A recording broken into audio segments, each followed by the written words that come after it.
ഉച്ചയോടെ മീരയെ ഡിസ്ചാർജ് ചെയ്തു. നീരജ പോയതിൽ പിന്നെ തിരികെ വരികയോ വിളിക്കുകയോ ചെയ്തിട്ടില്ല. ഡിസ്ചാർജ് ചെയ്ത ഉടനെ രാജശ്രീയെ പറഞ്ഞയച്ചു. ധ്രുവനും മഹിയും മീരയും ഒരു കാറിലും വിഷ്ണുനും ദിയയും മുത്തശ്ശിയും മറ്റൊരു കാറിലുമായി വീട്ടിലേക്ക് തിരിച്ചു. വീട്ടിൽ ചെന്ന് കയറിയപ്പോൾ ആളും അനക്കവും ഒന്നുമില്ല. മുൻവശത്തെ ഡോറ് തുറന്നു കിടക്കുന്നത് കൊണ്ട് അവരകത്തേക്ക് കയറി.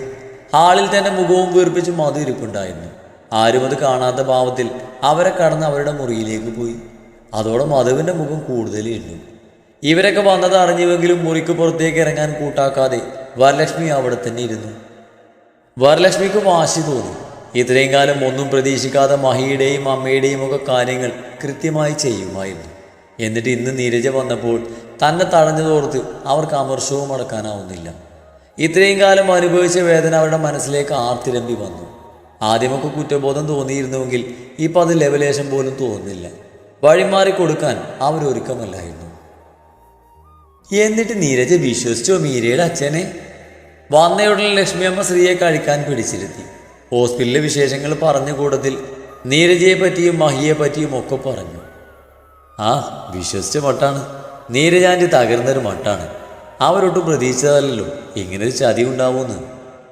കഴിക്കുന്നതിനിടയിൽ അവൻ പറഞ്ഞു. അകത്തെ മുറിയിലിരുന്ന് കാത് കൂർപ്പിച്ചു വെച്ച് ന്യൂസ് പിടിച്ചെടുക്കുന്ന നിലയുടെ മുഖത്ത് അത് കേട്ട് അമർഷം നിറഞ്ഞു. അച്ഛനെ ഇതറിയിക്കണമെന്ന് അവൾ മനസ്സിൽ കരുതി. ഇനിയെങ്കിലും അവർ അച്ഛനും അമ്മക്കും മോൾക്കും സമാധാനത്തോടെ ജീവിക്കാൻ പറ്റിയാൽ മതിയായിരുന്നു, ലക്ഷ്മിയമ്മ പറഞ്ഞു. അത് നടക്കുമെന്ന് സംശയമാണ്. നരേന്ദ്രനും ആ വരലക്ഷ്മിയും ജീവനുള്ളിടത്തോളം കാലം അത് നടക്കാൻ സാധ്യതയില്ല, അവൻ പറഞ്ഞു. അവൻ്റെ സ്വരത്തിലൊരു നിരാശയുള്ളതുപോലെ. വരലക്ഷ്മിയോട് തോന്നിയ അടുപ്പമൊക്കെ അവൻ മനഃപൂർവ്വം മറന്നു കളഞ്ഞു.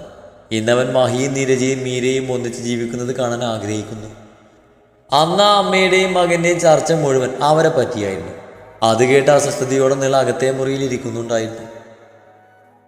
നിള എല്ലാവരും ഉറങ്ങുന്നതും നോക്കി മുറിയിൽ അക്ഷമയോടെ ഇരിക്കുകയാണ്. രാത്രി 12 മണി കഴിഞ്ഞു. നരേന്ദ്രൻ വന്നാൽ സ്വർണവും പണവും ചോദിക്കുമെന്ന് അറിയാമെങ്കിലും അറിഞ്ഞ കഥകൾ അച്ഛനോട് പങ്കുവെക്കാൻ അവളുടെ മനസ്സ് വെമ്പി. നരേന്ദ്രൻ പറഞ്ഞേൽപ്പിച്ചതുപോലെ ബാങ്ക് ലോക്കറിൽ നിന്നും ആഭരണങ്ങളോ അക്കൗണ്ടിൽ നിന്ന് ക്യാഷോ അവൾ എടുത്തു വെച്ചിരുന്നില്ല. സമയം 1 മണിയോടടുത്തതും അവൾ മെല്ലെ ഡോറ് തുറന്ന് പുറത്തേക്ക് ഇറങ്ങി. ലക്ഷ്മിയമ്മ റൂമിൽ നല്ല ഉറക്കാണെന്ന് ഉറപ്പുവരുത്തി. ഹാളിൽ ആരും ഉണ്ടായിരുന്നില്ല. അവൾ സ്റ്റെയർ പകുതി കയറി മുകളിലെ ലൈറ്റൊക്കെ ഓഫാണെന്ന് നോക്കി. മുകളിൽ ഒച്ചയൊന്നുമില്ലെന്ന് കണ്ടതോടെ ശ്രീ ഉറങ്ങിയെന്ന് അവൾക്ക് ഉറപ്പായി. അതോടെ ശബ്ദമുണ്ടാക്കാതെ കയറിയ സ്റ്റെപ്പുകൾ തിരികെ ഇറങ്ങി അവൾ കിച്ചണിലേക്ക് നടന്നു.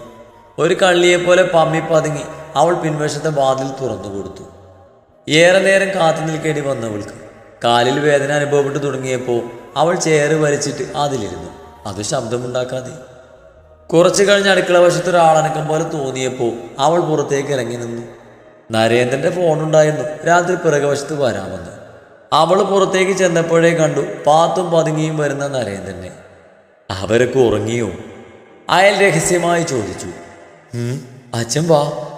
അതേപോലെ ശബ്ദം താഴ്ത്തി മറുപടി പറഞ്ഞുകൊണ്ട് അവൾ അകത്തേക്ക് കയറി. നരേന്ദ്രനെ കൂട്ടി മെല്ലെ മുറിയിലേക്ക് നടന്നു. മുറിക്കുള്ളിൽ നരേന്ദ്രനെയാക്കി ലക്ഷ്മിയമ്മ ഉറക്കത്തിൽ തന്നെയാണെന്ന് ഒരിക്കൽ കൂടി ഉറപ്പ് വരുത്തി നിള മുറിയിലേക്ക് പോയി.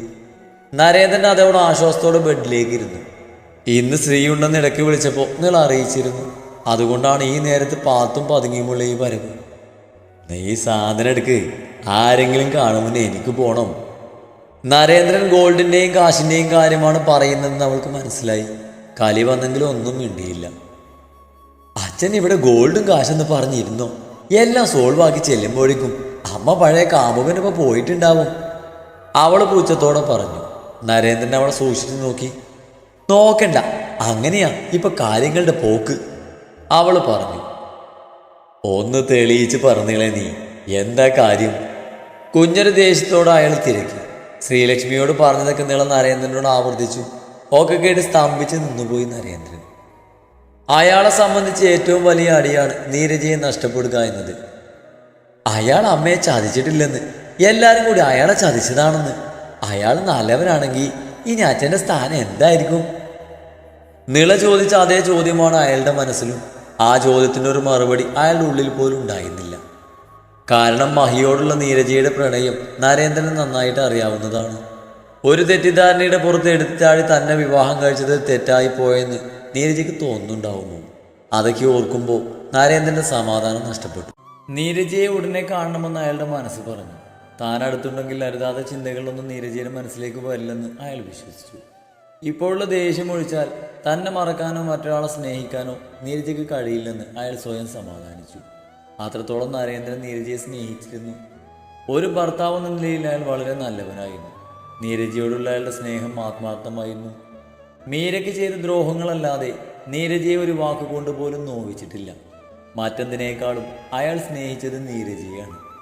സ്വന്തം ചോരയിൽ പിറന്ന മകളേക്കാളും പ്രിയം അയാൾക്ക് ഭാര്യയാണ്. ഒരുപാട് സ്നേഹിച്ച് മോഹിച്ച് കിട്ടിയതാണ്. ഈ ജന്മം നീരജയെ നഷ്ടമാക്കാൻ അയാൾ ഒരുക്കമല്ല. അച്ഛൻ ഇത് തന്നെ വേണം. എല്ലാരേക്കാളും വലുതായിട്ട് തലയിൽ കയറ്റി വെച്ച് നടന്നതല്ലേ. ഇനി അയാൾക്കൊപ്പം പോകുമ്പോൾ അച്ഛൻ ഒറ്റയ്ക്കിരുന്ന് കരയാം. അവൾക്ക് അമർഷം അടക്കാൻ കഴിയുന്നില്ല. നിളേ, അയാൾ അവളെ നോക്കി പല്ല് കടിച്ചു. വേണ്ടാതിനം പറയരുത്. അവൾ എൻ്റെ ഭാര്യയാണ്. അവൾ എന്താണെന്ന് എനിക്ക് നന്നായി അറിയാം. നിനക്ക് മുന്നേ കാണാൻ തുടങ്ങിയതാ ഞാൻ അവളെ. അരിശത്തോടെ നരേന്ദ്രൻ അവളോട് പറഞ്ഞു. അവൻ നിരപരാധിയാണെങ്കിൽ ഇപ്പം എന്താ? അതൊക്കെ വർഷങ്ങൾക്ക് മുന്നേ നടന്നതല്ലേ. ലോകത്ത് പ്രണയിക്കാത്ത മനുഷ്യരുണ്ടോ? പ്രണയിച്ചവരൊക്കെ പിരിഞ്ഞ ചരിത്രമുണ്ട് എന്ന് കരുതി വർഷങ്ങൾക്ക് ശേഷം അവർ ഒന്നിക്കുന്നുണ്ടോ? അതും മറ്റൊരു കുടുംബമുള്ളവർ. അവനിന്നൊരു കുടുംബമുണ്ട്. മക്കളില്ലാതെ അവനും അവൻ്റെ ഭാര്യയും അവൻ്റെ മോളെ ഏറ്റെടുക്കുകയും ചെയ്തു. അതുപോലെ നീരജക്കും ഭർത്താവുണ്ട്, മകളുണ്ട്. ഇനി പഴയ പ്രണയം പൊടി തട്ടി പോകുന്നാണോ നീ പറയുന്നേ? അത് നീരജയാണ് നിളേ. അവൾ ഇങ്ങനൊരു കെറുകേട് എന്നോട് കാണിക്കില്ല. ആത്മവിശ്വാസത്തോടെ അയാൾ പറഞ്ഞു. പണ്ടായിരുന്നെങ്കിൽ ഞാൻ സമ്മതിച്ചു തന്നേനെ. പക്ഷേ ഇപ്പൊ നമ്മൾ രണ്ടാളും അമ്മയോട് ചെയ്തത് അമ്മയെ സംബന്ധിച്ച് ഏറ്റവും വലിയ നെറുകേടാണ്. എന്നോടോ അച്ഛനോടോ അമ്മക്ക് ഒരു മതിപ്പും ഇല്ലിപ്പോ. നമ്മളെക്കാൾ പ്രിയം അമ്മക്കിപ്പോ ആ മീരയാ.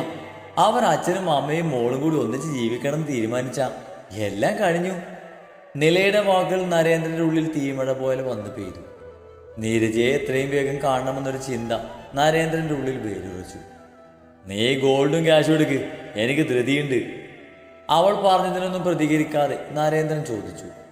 ഞാനതൊന്നും എടുത്തു വെച്ചിട്ടില്ല, അവൾ അലസമായി പറഞ്ഞു. നരേന്ദ്രൻ കലിയോടെ ഇരുന്നിരുന്നും എഴുന്നേറ്റു. നിന്നോട് ഞാൻ ഇന്നലെ പറഞ്ഞിട്ടല്ലേ പോയത്, ഞാൻ ഇന്ന് വരും എല്ലാം എടുത്തു വെക്കണമെന്ന്. നരേന്ദ്രന്റെ പാവം മാറി. അയാൾ ആകെ സമനില തെറ്റി നിൽക്കുകയായിരുന്നു. നിളക്കാണെ കൊടുക്കാൻ ഇരു മനസ്സാണ്. അച്ഛൻ്റെ ഭീഷണി ഒരു വശത്ത്, കൈയടക്കി വെച്ചതൊക്കെ തിരികെ കൊടുക്കാനുള്ള വിഷമം ഒരു വശത്ത്. നിളെ, നീ കളിക്കാൻ നിൽക്കരുത്. ഞാൻ ഒന്നാമത് ഭ്രാന്ത് പിടിച്ച് നിൽക്കുക. എൻ്റെ സമനില നീ തെറ്റിക്കരുത്. അയാൾ വിറച്ചുകൊണ്ട് പറഞ്ഞു. ഞാൻ എന്ത് ചെയ്യാനാച്ചാ? ഇവിടുത്തെ കാര്യം അറിയാലോ അച്ഛന്. ഒറ്റയ്ക്ക് ഇവിടുന്ന് പുറത്തേക്ക് പോകുന്നൊന്നും നടക്കാത്ത കാര്യ. അമ്മ വിടില്ല. ഹോസ്പിറ്റലിലേക്കല്ലാതെ ഇപ്പൊ വേറെ അങ്ങോട്ടും വിടാറില്ല. അങ്ങനെയുള്ളപ്പോൾ ഞാൻ തനിച്ചു പോകണമെന്ന് പറഞ്ഞാൽ അവർ സമ്മതിക്കൂ? സമ്മതിച്ചാൽ തന്നെ കൂടെ വരാൻ നോക്കും. അവരുടെ മകന്റെ കുഞ്ഞിന്റെ സേഫ്റ്റി കഴിഞ്ഞേ അവർക്ക് എന്തു ഉള്ളൂ. ഇപ്പൊ ഞാൻ ബാങ്കിൽ പോയാൽ ചോദ്യം വരില്ലേ, എന്താണ് എന്തിനാണെന്നൊക്കെ. അച്ഛന് വേണ്ടിയാണെന്ന് സ്ത്രീക്ക് സംശയം തോന്നിയ ശ്രീധന്റെ അച്ഛനും ഒറ്റും. അതൊക്കെ ഓർത്തിട്ടാ ഞാൻ, അല്ലാതെ മനഃപൂർവ്വം അല്ല. നിള ന്യായീകരിച്ചു. എന്നിട്ടും മടങ്ങാൻ നരേന്ദ്രൻ ഒരുക്കമല്ലായിരുന്നു. അതൊന്നും എന്നെ ബാധിക്കുന്ന കാര്യമില്ല. എനിക്ക് ഈ കേസിൽ നിന്ന് എങ്ങനെയൊന്ന് ഒഴിവാകണം. അതിന് ഞാൻ നിന്നെ ഏൽപ്പിച്ചതൊക്കെ തിരിച്ചേൽപ്പിച്ചേ പറ്റുന്നുള്ളേ, അയാൾ തീർത്തു പറഞ്ഞു. അച്ഛൻ ഇങ്ങനെ പറഞ്ഞാൽ ഞാൻ എവിടെ പോയി കൊണ്ടുതരാനാ? അവൾക്ക് ദേഷ്യം വന്നു തുടങ്ങി. നിളേ, നിന്നെ ഞാൻ ഇന്നും നിലയും കാണാൻ തുടങ്ങിയതല്ല.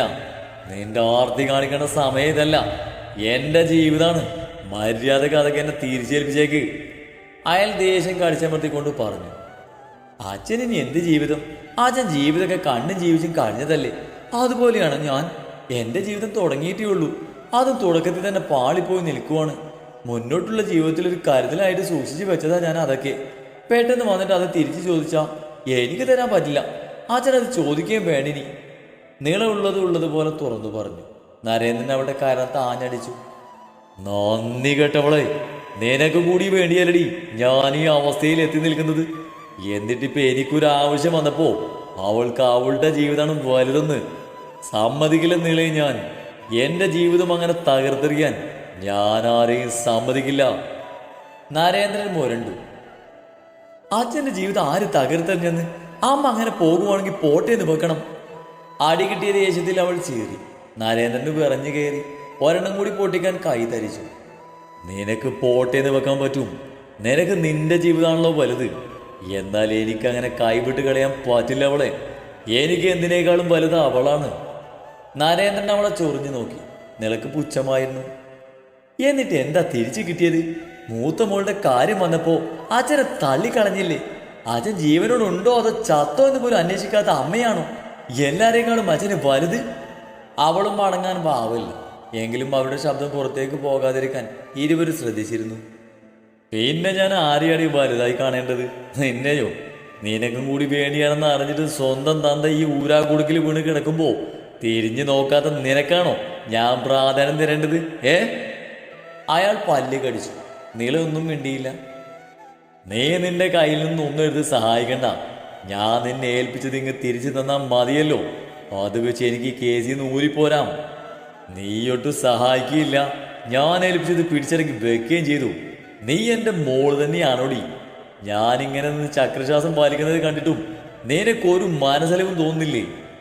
പറഞ്ഞു വന്നപ്പോൾ നരേന്ദ്രന്റെ സ്വരം ഇടറി. പൊന്നുപോലെ കൊണ്ടു നടന്ന മകളാ. അവളാണിപ്പോ ഊരാക്കുടുക്കിലേക്ക് തള്ളിയിടാൻ നോക്കുന്നത്. ഞാനപ്പോ ജയിലിൽ പോക്കോട്ടെന്നാണോ നീയും കരുതുന്നേ? അയാൾ ദയനീയതയോടെ മകളെ നോക്കി. അയാളുടെ ശൗര്യമൊക്കെ കുറഞ്ഞു. ഇതിനേക്കാൾ നല്ലത് അതാണെന്ന് പറയാൻ നാവ് തരിച്ചെങ്കിലും അവൾ മിണ്ടാതെ നിന്നു. ആ മൗനം കണ്ട് നരേന്ദ്രന് കാര്യങ്ങൾ മനസ്സിലായി. അങ്ങനെയൊന്നും ഉണ്ടാവുമെന്ന് നീ ഒരിക്കലും വിചാരിക്കേണ്ട നിലേ. ഞാനിതൊന്നും എനിക്ക് വേണ്ടി മാത്രമല്ല ചെയ്തത്, നിനക്കും കൂടി വേണ്ടിയാ. അയാൾ വീണ്ടും അത് ആവർത്തിച്ചു. എന്ത്? ഞാനാണോ പറഞ്ഞത് അയാളെ കാറിടിച്ച് കൊല്ലാൻ നോക്കാൻ? അത് അച്ഛൻ്റെ മാത്രം പകയാ. ആ പകയോർത്ത് മനഃപൂർവ്വം ചെയ്തത്. അതിൻ്റെ പേരിലാണ് ഇപ്പൊ കേസും വന്നിരിക്കുന്നത്. അതിൽ എനിക്ക് പങ്കില്ല. വെറുതെ ഇതിലേക്ക് എൻ്റെ പേര് വലിച്ചിടണ്ട. നീള അമ്പരും വിലും അടുക്കുന്നില്ല. ഓ അങ്ങനെയാണല്ലേ? എന്നാലൊരു കാര്യം ചെയ്യാം. ഞാൻ പോലീസിനെ കീഴടങ്ങാം. കുറ്റമേറ്റ് പറയുമ്പോൾ ഇന്ന് വരെ ചെയ്ത് കൂട്ടിയതൊക്കെ ഞാൻ പറയും. ആ കൂട്ടത്തിൽ മീരയെയും ശ്രീയെയും ചതിച്ച കഥകൾ കൂടി ഉണ്ടാവും. മീരയെ പണം വാങ്ങി വിറ്റ കുറ്റത്തിന് ഞാൻ നിന്നെ കൂട്ടുപ്രതിയാക്കും. അങ്ങനെ ഇപ്പം ഞാൻ ഒറ്റയ്ക്ക് അനുഭവിക്കേണ്ട കാര്യം എന്താ? ജയിലിലേക്കാണെങ്കിൽ നമ്മൾ ഒരുമിച്ച് തന്നെ പോവും. നരേന്ദ്രന്റെ ഭീഷണിയിൽ നില ശരിക്കും ഞെട്ടി. അയാളുടെ വാക്കുകൾ കേട്ട് അവൾ പതറിപ്പോയി. വയറ്റിലൊരു കുഞ്ഞുമായി പോയി കിടക്കുന്നത് അവൾക്ക് ഓർക്കാനേ വയ്യ. കുഞ്ഞിലൂടെ കിട്ടാൻ പോകുന്ന സൗഭാഗ്യങ്ങൾ കണ്ട് കഴിയുകയാണവൾ. അതിനിടയിൽ ഒരു ജയിൽ ജീവിതം അവൾ ആഗ്രഹിക്കുന്നില്ല. അല്ലെങ്കിൽ തന്നെ കോടതിയിൽ ഇതുമായി ബന്ധപ്പെട്ട കേസ് നടക്കുന്നുണ്ട്. ഹരിയും മീരയും തമ്മിൽ അത് ഏകദേശം തെളിഞ്ഞ മട്ടാണ്. നരേന്ദ്രനായിട്ട് ഏറ്റു പറഞ്ഞില്ലെങ്കിലും ഒരു അന്വേഷണം വരാൻ സാധ്യതയുണ്ട്. അന്നേരം കൂട്ടുപ്രതിയായി അച്ഛൻ തന്നെ വലിച്ചിടുമെന്ന് അവൾ ഭയന്നു. അവൾ അങ്ങനെ ഭയന്ന് നിൽക്കുമ്പോൾ നരേന്ദ്രന്റെ ചുണ്ടിലൊരു പൂച്ചച്ചിരി വിരിഞ്ഞു. അത് മാത്രല്ല, നിനക്ക് തരാന്ന് പറഞ്ഞ എൻ്റെ പേരിലുള്ള ആ സ്ഥലല്ലേ, അതും നിനക്ക് കിട്ടാൻ പോണില്ല. അത് വിറ്റ് കേസ് തീർക്കാന്ന് കരുതിയതാ. എന്ത് ചെയ്യാനാ, ഞാൻ ഒളിവിലായി പോയില്ലേ. മാത്രല്ല, അത് വിറ്റ് കിട്ടുന്നത് വരെ കാത്തു നിൽക്കാൻ വയ്യ. ഇനി പോലീസിന്റെ പിടിയിലായില്ലെങ്കിൽ ഞാനത് വിറ്റ് ബാക്കിക്ക് എന്തെങ്കിലുമൊക്കെ ചെയ്ത് ആ കേസങ്ങ് ഒഴിവാക്കും. നിന്റെ അമ്മ ഇനി ആ വീട് നിനക്ക് തരുമെന്ന് നീ കരുതണ്ടടി. ഇവിടെ നിന്ന് ഇറങ്ങേണ്ടി വന്നാൽ സ്വന്തമായ ഒരു പിടി മണ്ണ് പോലും നിനക്ക് ഉണ്ടാവില്ല. പിന്നെ നേരെ മറിച്ച് എന്നെ പോലീസ് പിടിച്ചാ ഞാൻ നിന്നെയും പെടുത്തും. നീ ആലോചിക്ക് എന്ത് വേണമെന്ന്. നരേന്ദ്രൻ കാലുമേൽ കാല് കയറ്റി വെച്ച് ബെഡിലിരുന്നു. നിളക്കയാളെ കൊല്ലാനുള്ള ദേഷ്യമുണ്ട്. പക്ഷെ ഒന്നും മിണ്ടാനോ ചെയ്യാനോ കഴിയില്ല. എൻ്റെ കയ്യിലിപ്പോൾ ഒന്നുമില്ല, എല്ലാം ബാങ്കിലാ. തോൽവി സമ്മതിച്ചവളെ പോലെ അവൾ പറഞ്ഞു. നിന്റെ ആഭരണങ്ങളൊക്കെ എവിടെ പോയി? തൽക്കാലം അത് തന്നാലും മതി. അയാൾ പറഞ്ഞു. അവളുടെ മുഖം വീർത്തു. അത് ശ്രീയുടെ അമ്മ എടുത്തു മാറ്റി വെച്ചു. അവൾ വീർത്ത മുഖത്തോടെ പറഞ്ഞു. നരേന്ദ്രൻ ചിരിച്ചു. ശേഷം അവളെ സൂക്ഷിച്ചു നോക്കി.